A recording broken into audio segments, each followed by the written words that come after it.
Саламатсызбы? Региондо Абалким автордук программасы. Кыргыз эли акыркы 5 жылды кандай шартта өткөрдү? Андан мурдагы 5 жылдыкта кандай өткөн болчу? Мисалы сиз өзүңүз Кыргызстандын жараны катары Кыргыз мамлекетиндеги акыркы 10 жылдыкты бир катар көз алдыңыздан өткөрүп, ошол кездери менин жашоом кандай болчу? Мамлекеттик бийликтин жашоосу, иш алып баруусу кандай болчу деп ойлонуп көрсөңүз, бүгүнкү күндүн канчалык жоопкерчиликтүү жана жеке сиз үчүн гана эмес, жалпы Кыргыз өлкөсү үчүн өзгөчө маанилүү экенине дагы бир ирет ынанасыз. Мындан туура 10 жыл мурун Кыргызстанды жаңылайбыз дегендер жаңылашкан. Конституциясынан баштап деги жаңыланбаган эч нерсеси калган жок сыягы. Бирок элдин жашоосу жаңыландыбы? Карапайым калктын күнүмдүк турмушунун эмнеси жаңыланды болду экен деп издеп көрсөңүз, мына нерселеримди мага мамлекетим жакшыртып, жыргатып, тактап, чечип, жүрөгүмө ишенич берип, өзүмдү аябай бактылуу сезип, өлкөмдүн алдында өзүмдү милдеттеримди, жарандык парзымды так аткарууга умтулуп калдым деп айта аласызбы? Же өзгөрүү ошол кезден бери айтылгандай болбой калдыбы? Мындай суроо салуунун артында элдин тандоосуна байланыштуу маселе турганы түшүнүктүү болуп жаткандыр. Акыркы 10 жылдыкта кумтөр баш болгон кен байлыктар, баткен баш болгон чек ара, миллиондогон жарандарыбыздын жумуссуздугу, мамлекетибизди секунд сайын кымырып жеп түгөт албай аткан коррупция маселелери, дагы башка айтпаса да түшүнүктүү жүздөгөн көйгөйлөр бүгүн да актуалдуу бойдон калып жатканы кандай? Буга эмне себеп болушу мүмкүн? Күнөө кимде?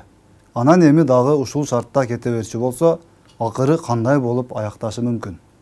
Биздин мамлекетибиздин келечегин ким аныктайт? Кантип аныктайт? Кантип Кыргызстан мамлекет катары туруктуу өнүгүү жолунда өсүп өнөт? Маселе дал ушул суроолорго бүгүн сар эсеп салып, туура чечим чыгаруу мүмкүнчүлүгү келип турганында.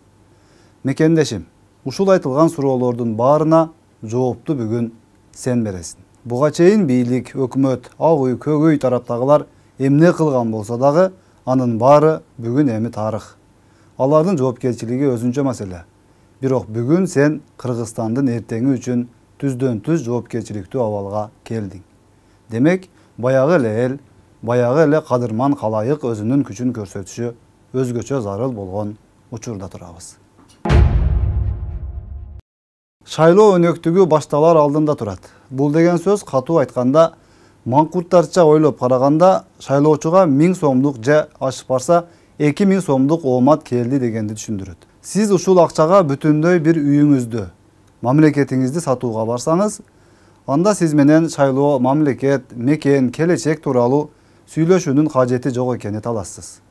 Анткени добушун эч тартынбай акчага байлаган адамды ким деп атоого болоорун баарыбыз эле жакшы билебиз. Баары өтө оңой жана жөнөкөй.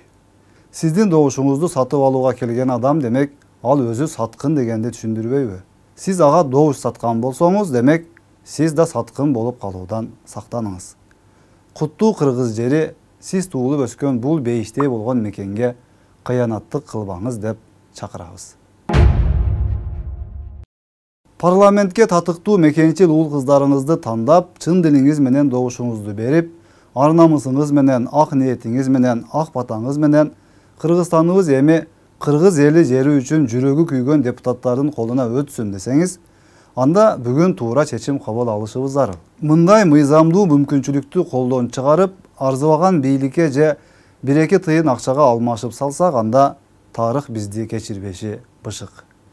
Анткени өзүңүз көрүп тургандай эле, бул жолу да кайра эле баягы негизинен билимсиз, мекенчилдик мында турсун, кошоматчылык менен саткындыктын чыныгы үлгүсүн көрсөтүп, Кыргыз бийлигин бүт дүйнөгө шерменде кылып үйрөнүп калган көпчүлүк дагы эле депутат боломун деп көкүрөгүн сыймыктануу менен кагып, сиздин добушуңузга куда түшүп келет окшойт.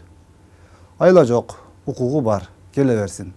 Уялбагандан өзүң уял демекчи, алар депутат боломун дегенден уялбаса, биз жарандар аларга не демек элек? Талап так жана даана. Депутат болосуңбу, болбойсуңбу, биринчи адам бол. Анан сөзсүз мекенчил бол. Ошондо гана Кыргыз эли сени баалап, барктап, колдоп алат. Саламатта калыңыз.